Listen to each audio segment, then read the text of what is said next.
Okay, untuk korang yang tengah cari beg, nak bawa pergi travel bercuti tapi tak nak yang nampak besar sangat, bila aku buka kat sini, kau boleh simpan kasut dekat bahagian bawah ni. So kasut dekat bawah, tapi kau punya kain baju apa semua tak kotor, tak kena kasut. Dia tak nampak kedabak sangat. Selalu kau jumpa beg dekat TikTok, kadang-kadang dia nampak macam gegasi tau, tapi dia punya cutting dia nice.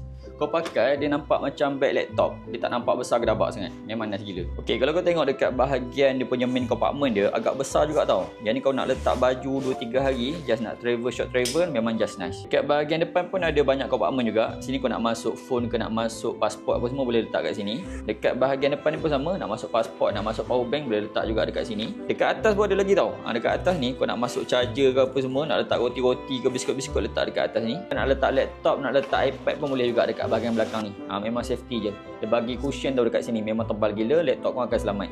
Dekat bahagian belakang ni ada lagi satu compartment. Yang ni dia tak besar sangat, tapi just nice je. Kau nak letak phone ke nak letak pasport apa semua, kau letak dekat bahagian belakang ni, barang korang akan selamat. Yang mana sakit belakang jangan risau, dekat bahagian sini dia bagi sponge, memang lembut gila. Dekat bahagian bahu pun dia bagi sponge yang tebal. Bila korang galas tu, beg korang berat macam mana pun memang sangat selesa. Okay, untuk korang yang tengah cari beg, nak bawa pergi travel bercuti tapi tak nak yang nampak besar sangat, compartment banyak gila, memang function habis, kau dah check dekat bawah. Harga jimat berbaloi. Kau nak galas macam tadi boleh, kau nak pegang macam ni pun boleh juga tau. Memang style habis. So yang mana berminat kau tengok dekat bawah berapa harga kau dapat.